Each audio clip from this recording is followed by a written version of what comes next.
میرے عزیزوں، رمضان کی بہاریں آ چکی ہیں۔ کسی مہمان کے انتظار کرتے کرتے جب وہ گھر آ جاتا ہے تو خوشیاں دوبالا ہو جاتی ہیں۔ یہ اللہ تعالیٰ کا کتنا بڑا کرم و احسان ہے کہ رجب سے ہم دعا کرتے رہتے ہیں کہ اے اللہ رجب و شعبان میں برکت دے دے اور رمضان تک ہماری زندگی کو پہنچا دے، اور رب تعالیٰ نے آپ سب کی سن لیا اور رمضان آپ سب کو دے دیا۔ ورنہ آج بھی کچھ لوگوں کی موت ہوئی ہے، آج کے دن بھی کئی لوگوں کی موت ہوئی ہے، چاند دکھنے سے پہلے بھی کچھ لوگ قبرستان جا چکے ہیں۔ وجہ یہ ہے کہ وہ رجب بھی پا لیے، شعبان بھی پا لیے، مگر ان کی زندگی میں اس سال کا رمضان نہیں لکھا ہوا تھا، اور جسے رمضان مل گیا اللہ کا ایک اور احسان اس کے ساتھ ہے۔ لہٰذا اے سنی مسلمانوں، اس کی قدر کرو، اسے ہلکے میں نہ لو۔ رمضان المبارک جیسے آ جاتا ہے تو اللہ تعالیٰ سب رزق کے دروازے کھول دیتا ہے، اور تمہارے لیے اتنے انتظامات اس نے کر رکھے ہیں کہ شیاطین چھیڑ چھاڑ کے لیے تمہارے ساتھ نہ رہیں، ان کو بند کر دیا گیا کہ تم خالص اللہ کی عبادت کرتے رہو، کوئی شیطان تمہیں پریشان نہ کرے۔ اسی لیے تو قید کر کے رکھا گیا شیطانوں کو، جب تک عید کا چاند نظر نہیں آئے گا کوئی شیطان نہیں اترے گا۔ میرے عزیزوں، اللہ تعالیٰ نے تمہارے لیے انتظامات اتنے کیے، یہاں تک کہ حدیث رسول ہے، میرے آقا فرماتے ہیں قیامت کے دن رمضان اور قرآن جس کی حمایت میں کھڑے ہو گئے اس سے جنت میں جانا واجب ہو جائے گا، جس کی یہ شفاعت کر دیں رمضان اور قرآن۔ اور ساتھ میں میرے آقا صلی اللہ علیہ وسلم نے یہ بھی فرمایا، یاد رکھو رمضان اور قرآن جس کے خلاف کھڑے ہو گئے تو پھر اس کو دوزخ میں جانا واجب ہو جائے گا۔ اللہم اجعل القرآن حجتا لنا لا حجتا علینا، اے اللہ قرآن کو ہمارے لیے سفارشی بنا، مددگار بنا، ہمارے خلاف مقدمہ کرنے والا نہ بنا۔ آج رمضان المبارک کی جو خصوصیات ہے وہ تراویح کی شکل میں ہمیں ملی ہے۔ بہت سارے لوگوں کو ایسا لگتا ہے کہ 20 رکعت ہے، لمبی ہے، کون پڑھے گا، پھر پڑھ لیں گے، پھر دیکھ لیں گے۔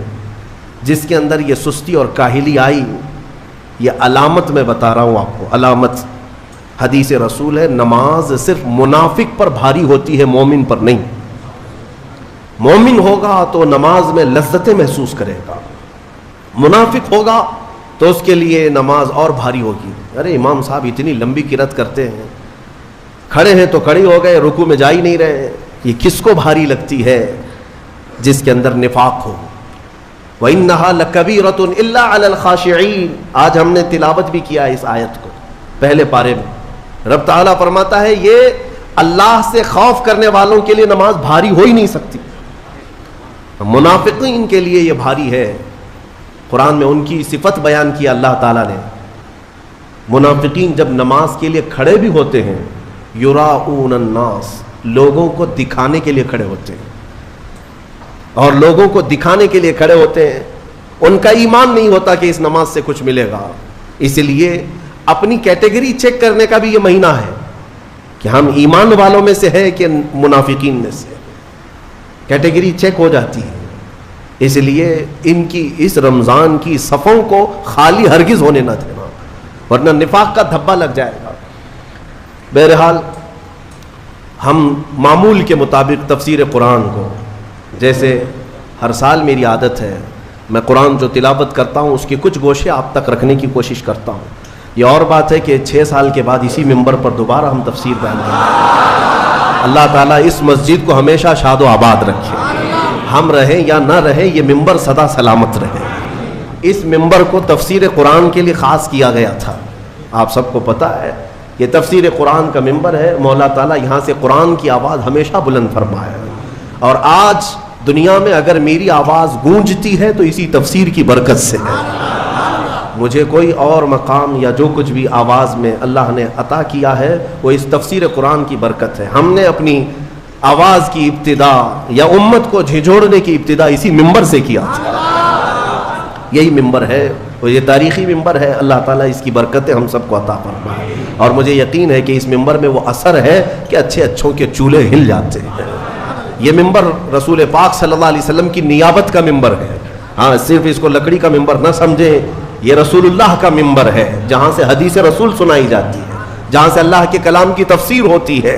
اور آج دنیا کو ایک بات میں آپ کو بتا دوں کسی بم سے، میزائل سے، پیٹرول سے اتنا خوف نہیں لگتا جتنا ایک عالم ربانی کی زبان سے ڈر لگتا ہے۔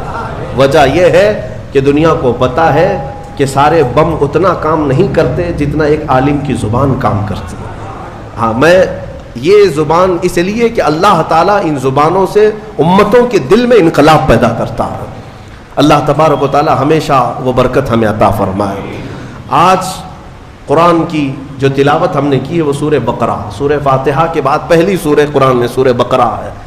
سورہ بقرہ سب سے بڑی سورہ ہے قرآن پاک میں، تقریباً 2.5 پارے پر مشتمل ہے، 280 کے قریب آیات ہیں، اور سورہ بقرہ کی بڑی برکتیں بھی ہیں۔ ایک روایت میں ملتا ہے کہ پورے قرآن کا جو کچھ بھی مضمون ہے اللہ نے وہ سب سورہ بقرہ میں بیان کر دیا۔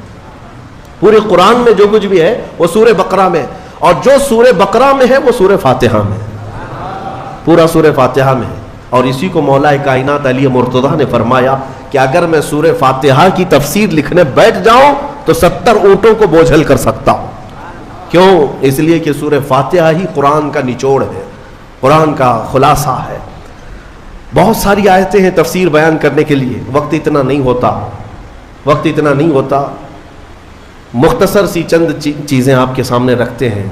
ایک اہم آیت اس میں آئی ہے، میں تفسیر سننے کے پہلے آداب بھی بتا دوں آپ، قرآن پڑھنے کے بھی آداب اور تفسیر سننے کے بھی آداب۔ ظاہر سی بات ہے کچھ آداب وہ ہیں جو ظاہر سے تعلق رکھتے ہیں، وضو سے ہونا چاہیے نماز قرآن پڑھنے کے لیے، لا یمسہ الا المطہرون، اس کو صرف اور صرف پاکیزہ لوگ چھوئیں گے۔ کس کو؟ قرآن پاک کو۔ تلاوت کرنے کے لیے وضو شرط ہے یا نہیں؟ چھونے کے لیے سب کو پتا ہے۔ ادب یہی ہے، ظاہری ادب یہ ہے کہ پاک رہے، جنوبی نہ رہے، حیض و نفاس والی عورت نہ رہے۔ قرآن پاک کے لیے یہ ظاہری آداب ہوئے، کچھ باطنی آداب بھی ہیں۔ قرآن پڑھنے کے لیے کچھ باطنی آداب بھی ہیں۔ تم 10 بار نہا لو، 10 بار وضو کر لو، قرآن کو ظاہری آداب کے اعتبار سے چھو تو سکتے ہو، باطنی آداب میں سب سے پہلی شرط یہ ہے قرآن پڑھنا ہو یا سننا ہو تو عشق مصطفیٰ ہونا چاہیے۔ ہاں، بغیر حب مصطفیٰ کے اگر قرآن پڑھے گا تو پھر گمراہی کی طرف بھی جا سکتا ہے۔ قرآن تو قرآن ہے۔ حدیث رسول کے بارے میں کہا گیا، بخاری شریف کے بارے میں، کہ بے عشق مصطفیٰ پڑھتے ہیں جو بخاری، سنا ہے نا آپ نے؟ بے عشق مصطفیٰ جو پڑھتے ہیں بخاری، آتا ہے بخار ان کو، آتی نہیں بخاری۔ بخار آ جائے گا لیکن بخاری نہیں آئی۔ جب بخاری کے لیے عشق مصطفیٰ ضروری ہے تو پھر قرآن کے لیے کتنا ہے۔ اس لیے سب سے پہلی چیز میں آپ کو یہ بتا دوں، قرآن پڑھنا ہے یا سننا ہے، عشق مصطفیٰ شرط ہے، شرط ہے۔ محمد کی محبت دین حق کی شرط اول ہے، اسی میں ہو اگر خامی تو سب کچھ نامکمل ہے۔ قرآن کی ایک آیت سنا ہوگا نا آپ نے، لقد جاءکم من اللہ نور، قد جاءکم من اللہ نور و کتاب مبین، مشہور آیت ہے۔ اللہ فرماتا ہے بے شک اللہ کی طرف سے ایک روشن کتاب، قد جاءکم من اللہ نور و کتاب مبین، بے شک اللہ کی طرف سے ایک نور آیا اور ایک روشن کتاب، ایک نور آیا اور ایک روشن کتاب۔ توجہ چاہتا ہوں، کیا چیزیں آئی اللہ کی طرف سے؟ ایک نور آیا اور ایک روشن کتاب۔ نور کون ہے سنیوں کو سمجھانے کی ضرورت نہیں، دوسرے لوگ تعویل کرتے ہیں نور سے مراد وہ ہے، نور سے مراد یہ ہے۔ ہم تو کہتے ہیں صبح طیبہ میں بٹتا باڑا، صدقہ لینے نور کا آیا ہے تارا۔ ارے ہمارا مزاج تو یہ ہے، بریلی کے امام نے ہمیں یہ سمجھایا ہے، وہی تو جوبن ٹپک رہا ہے، وہی تو جوبن ٹپک رہا ہے، وہی تو اب تک چھلک رہا ہے۔ ہم نہانے میں جو گرا تھا پانی کٹورے تاروں نے بھر لیے تھے۔ یعنی یہ ستاروں کی جو چمک ہے نا، تم کیا سمجھتے ہو؟ سائنٹیفک اعتبار سے کہتے ہیں کہ سورج کی روشنی کھینچ کر رات کو تارے چمکتے ہیں۔ ہم نے سوال کیا پھر سورج کس کی روشنی کھینچتا ہے؟ سورج کس کی روشنی کھینچتا ہے؟ وہ روشنی سمجھنے کے لیے بریلی کے امام کی زبان میں پڑھنا پڑے گا، سورج ہو کہ چاند ہو۔ اعلیٰ حضرت فرماتے ہیں کہ اتار کر ان کے رخ کا صدقہ، اتار کر ان کے رخ کا صدقہ، وہ بٹ رہا تھا نور کا باڑا، اچھل اچھل کر جبی، یہ چاند و سورج اچھل اچھل کر جبی کی خیرات مانگتے تھے۔ معراج کی شب میں چاند سورج اچھل اچھل کر جبی کی خیرات مانگتے تھے کہ اللہ یہ تیرے حبیب کا جو اترن ہے نہانے میں جو گرا ہے اور پیشانی مبارکہ سے جو پانی ٹپکا ہے، چاند کہتا ہے وہ میری جھولی میں دے دیا جائے اور سورج کہتا ہے میری جھولی میں دے دیا جائے۔ جو بات میں عرض کر رہا ہوں وہ یہ ہے کہ قرآن میں اللہ نے کیا فرمایا؟ بے شک اللہ کی طرف سے تمہارے پاس کیا آیا؟ ایک نور آیا اور دوسرے روشن کتاب۔ جس کو ہم نے آج پڑھا وہ روشن کتاب، تراویح میں جو پڑھا وہ کون سی کتاب ہے؟ روشن کتاب۔ روشن ہی ہے حقیقت میں، جو پڑھتا ہے وہ بھی روشن ہوتا۔ روشن کتاب آئی اور ایک نور آیا، دونوں کا کیا کمبینیشن ہے؟ دونوں کا کیا تعلق ہے؟ اللہ کی طرف سے ایک نور آیا اور ایک روشن کتاب۔ یہاں اگر ایسا ہوتا کہ بے شک اللہ کی طرف سے کتاب آئی اور ایک نور آیا، نہیں، اللہ کی طرف سے ایک نور آیا پھر روشن کتاب۔ پتہ یہ چلا لائٹ سب بند کر دیں اور کتاب کھولیں، کیا پڑھ پاؤ گے؟ پڑھ پاؤ گے؟ ساری لائٹ میں بند کرتا ہوں اور تمہارے سامنے کتاب رکھتا ہوں، پڑھو، کچھ نہیں پڑھ پاؤ گے۔ ادھر سے ادھر انگلیاں پھیر سکتے ہو، پڑھنے کے لیے روشنی ہونا یہ ضروری ہے، بغیر روشنی کے کتاب نہیں پڑھی جا سکتی۔ اسی لیے آیت میں اللہ نے فرمایا بے شک اللہ کی طرف سے پہلے کیا آیا؟ نور آیا، پھر کیا آئی؟ روشن کتاب۔ اب اس روشن کتاب کے لیے یہ کرنٹ والی لائٹ نہیں، نور مصطفیٰ کی روشنی ضروری ہے۔ جب نور مصطفیٰ میں پڑھو گے تو اس کتاب سے ہدایت بھی پاؤ گے۔ الحمدللہ اہل سنت و جماعت کے حصے میں وہ ہدایت آئی کہ ہم عشق مصطفیٰ کی زبان میں قرآن پڑھتے ہیں۔ الحمدللہ آج بہت ساری باتیں تھی لیکن ایک آیت کی طرف میں لے جاتا ہوں۔ کچھ لوگوں کو قرآن سے ایسی چیزیں نکالنے کی عادت ہے کہ کہیں حضور کی شان میں کچھ کمی نظر آ جائے، کہ حضور پاک صلی اللہ علیہ وسلم کو یہ نہیں تھا، وہ نہیں تھا، ان کو وہی چیزیں ملتی ہیں، حالانکہ قرآن کا مفہوم وہ نہیں ہے، سمجھ کا ان کے قصور ہے، عربی سے نابلد ہے، ناآشنا ہے، کچھ بھی اٹکل پچھو مار کے ترجمے میں گمراہ ہو جاتے ہیں۔ لیکن قرآن نے آداب سکھائے، توجہ چاہتا ہوں۔ آج ہم نے ایک آیت پڑھی ہے سورہ بقرہ میں، اللہ تعالیٰ فرماتا ہے یا ایھا الذین آمنوا لا تقولوا راعنا وقولوا انظرنا واسمعوا وللکافرین عذاب علیم۔ اے ایمان والو راعنا مت کہو، راعنا مت کہو۔ کیا مطلب ہے اس کا؟ تھوڑا سا عربی میں سمجھا دوں۔ ہوتا یہ تھا کہ رسول پاک صلی اللہ علیہ وسلم جب مجلس میں صحابہ کو درس دیتے، کوئی بات اگر کسی صحابی کو سمجھ میں نہ آتی تو وہ یوں کہتے راعینا یا رسول اللہ۔ آپ کہتے نا پارڈن می، پارڈن می، ایک ٹیچر کو کہا جاتا ہے کہ دوبارہ ارشاد، دوبارہ ارشاد، کیوں؟ کہ آپ دوبارہ بیان فرمائیں تاکہ میں اور سمجھ سکوں۔ تو صحابہ کیا کہتے تھے؟ راعینا یا رسول اللہ، اے اللہ، اے رسول اللہ ہماری رعایت کر دیجئے تھوڑی سی، یعنی ہم جلد نہیں سمجھ پائے، اور ایک بار بیان کر دیجئے۔ لیکن اسی زمانے میں راعینا صحابہ کس نیت سے کہتے تھے؟ اے اللہ کے رسول ہماری رعایت کیجیے۔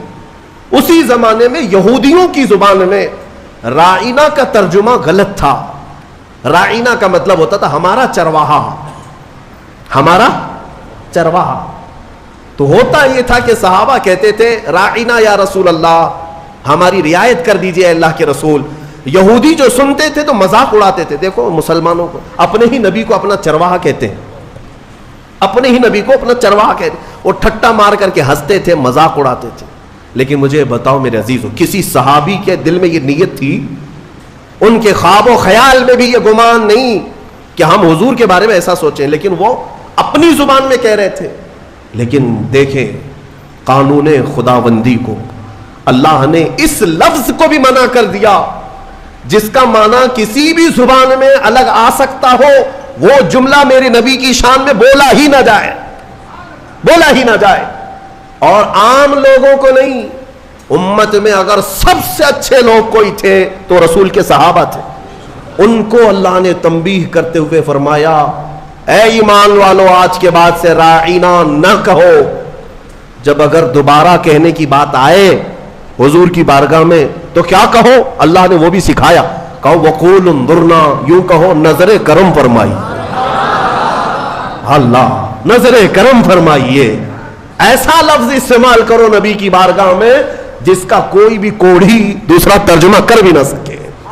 کوئی بھی دل کے کوڑ والا مریض جو گستاخ ہے، بغض رکھتا ہے، عداوت رکھتا ہے، وہ ایسا تصور بھی نہ لا سکے۔ عزیزان گرامی، صحابہ کو جب یہ تنبیہ کر دی گئی تھی اب ہمارا اور تمہارا حال کیا ہے؟ بعض ایسے لوگ ہیں جو نبی پاک صلی اللہ تعالی علیہ وسلم کے لیے، حضور پاک صلی اللہ تعالی علیہ وسلم کے لیے الفاظ کی ہیرا پھیری کے ساتھ وہ شان رسالت میں تنقیص کرنے کو اور گستاخی کرنے کو یہ سمجھتے ہیں کہ ہم بہت پڑھے لکھے لوگ ہیں، ہم بہت ایجوکیٹڈ لوگ ہیں۔ صحابہ کو جب یہ تنبیہ کر دی گئی کہ آپ رائنا نہیں کہیں گے آج کے بعد، اور اتنا ہی نہیں بلکہ آگے یہ بھی تنبیہ کر دیا رب تعالیٰ نے، وَقُولُوا انظُرْنَا وَاسْمَعُوا، یہ کہنے کی ضرورت بھی کیوں آئے گی؟ غور سے سنا کرو، جب نبی بیان کرے تو غور سے سنا کرو۔ صحابہ کو اتنی تنبیہ ہے۔ دوسری آیتیں ہیں سورہ حجرات کی، وہ پڑھیں گے تو اش کر جائیں آپ۔ مولا فرماتا ہے لا ترفعوا اصواتکم فوق صوت النبی، تم میں سے کوئی بلند آواز سے نبی کی بارگاہ میں بات بھی نہ کرے۔ صحابہ کو کہا گیا۔ یہ بھی آیت کس کے لیے اتری تھی؟ ایک صحابی تھے جن کو سنائی کم دیتا تھا، حضرت قیس۔ کم سنائی جس کو دیتا ہے نا وہ بلند آواز سے بات کرتا ہے، تجربہ معلوم ہوگا آپ کو۔ جس کو کم سنائی دیتا ہے وہ اونچا بولتا ہے۔ اس صحابی کی عادت تھی وہ زور سے کہتے تھے یا رسول اللہ آپ نے کیا کہا؟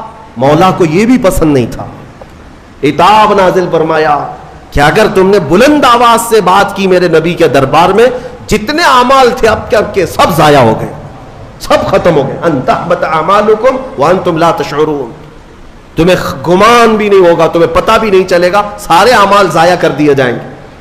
اور ایک ادب میں بتاؤں، میرے گھر میں اگر میں آرام کر رہا ہوں، آپ آئیں گے بلانے کے لیے، کیا کریں گے؟ گھر کے باہر سے آپ بیل ہوگی بجائیں گے، دروازے کو دستک دیں گے، یا میرے نام سے پکاریں گے، ہے کیا اندر سو رہے ہیں، کیا کر رہے ہیں؟ پکاریں گے نا، یہی تو ہے، طریقے یہی ہیں پکارنے کے۔ لیکن بارگاہ رسول کے آداب بھی قرآن میں آئے ہیں۔ صحابہ جب گھر پر جائیں رسول کے، کیا کریں؟ وہ اللہ کے رسول کے گھر کے باہر جانا ہو، دستک دیں، پکاریں، کیا کریں؟ اللہ تعالیٰ فرماتا ہے ان الذین ینادونک من وراء الحجرات اکثرهم لا یعقلون۔ اللہ رب فرماتا ہے وہ لوگ بے شک جو نبی کے حجرے کے باہر کھڑے ہو کر کے نبی کو پکارتے ہیں، ان میں سے اکثر لوگ عقل والے نہیں ہیں۔ جو پکارتے ہیں اس میں اکثر لوگ عقل والے نہیں ہیں۔ ارے اندر والے کو بلانے کے لیے کیا کہنا پڑے گا؟ کیا کہنا پڑے گا؟ پکارنا تو یہ ہے، لیکن مولا فرما رہا ہے وہ عقل والے لوگ نہیں ہیں جو حجرے کے باہر کھڑے ہو کر کے حضور کو پکار رہے ہیں۔ تو پھر کیا ہے؟ قرآن سکھاتا ہے وَلَوْ أَنَّهُمْ صَبَرُوا حَتَّى تَخْرُجَ إِلَيْهِمْ لَكَانَ خَيْرًا لَهُمْ۔ رب فرماتا ہے آداب یہ ہے لوگوں کو چاہیے کہ وہ دروازے کے باہر جا کر خاموش کھڑے رہے، میرا رسول خود باہر ہے۔ ارے نادانوں پوچھو، رسول دروازے بند اندر بیٹھ کر باہر کون کھڑا ہے کیسے جانتے ہیں؟ یہی عقیدہ بریلی کے امام نے ہمیں دیا۔ اور کوئی غیب کیا تم سے نہاں ہو بھلا، جب نہ خدا ہی چھپا۔ رسول پاک کو خبر تو ہے کہ دروازے کے باہر کون کھڑا ہے، اسی لیے قرآن کہہ رہا ہے جاؤ تو ہاتھ باندھ کر کھڑے رہو، بس میرا رسول خود ہی باہر آئے گا۔ پکارنے کے لیے ہم اور آپ ہیں، ہم مجھے پکارو، ہو سکتا ہے مجھے پتہ ہی نہیں باہر کون ہے، لیکن رسول کے لیے نہیں۔ ایک صحابی آئے، وہ دعا کرانے کے لیے آئے تھے، گھر سے غریب تھے، تنگ دست تھے، ان کے ماں باپ کا انتقال ہو گیا تھا۔ یہ سوچ کر کے گھر سے نکلے آج میرے والدین کی مغفرت کی دعا کراؤں گا اور میری غریبی دور ہو جائے، تنگ دستی دور ہو جائے، اس کے لیے حضور سے سفارش کروں گا۔ آئے لیکن دیکھا مجمع ایسا حضور کو سمیٹے بیٹھا ہے، بڑے بڑے صحابہ سامنے، ان کو جانے کی ہمت نہیں ہوئی، دور بیٹھے رہ گئے۔ عصر سے مغرب تک انتظار کیا، موقع نہیں ملا۔ مغرب کی اذان ہوئی، نماز کے لیے میرے آقا تشریف لائے۔ نماز کے بعد پھر حضور بیٹھے، لیکن بڑے بڑے صحابہ نے گھیر لیا۔ یہ غریب صحابی تھے، دور کھڑے رہ گئے، کہاں پھلان پھلان کر کے جاؤں گا، پیچھے کھڑے رہے۔ عشاء کی اذان ہو گئی، عشاء تک موقع نہیں ملا، عشاء کی نماز پیچھے پڑے، اور عشاء کے بعد میرے آقا صلی اللہ علیہ وسلم سیدھے اپنے گھر میں جاتے تھے، اب بیٹھک نہیں ہوتی تھی۔ اب عشاء کی نماز کے بعد حضور اپنے حجرے کی طرف نکلے۔ یہ صحابی کہتے ہیں میں نے سوچا موقع تو آج دن بھر نہیں ملا، ہاتھ باندھے پیچھے پیچھے چلتے رہے۔ حضور اپنے دروازے پر پہنچ گئے اور پیچھے مڑ کر کہتے ہیں جا اللہ تیری غریبی دور کرے، تیرے ماں باپ کی مغفرت کرے۔ کس نے کہا میرے نبی سے؟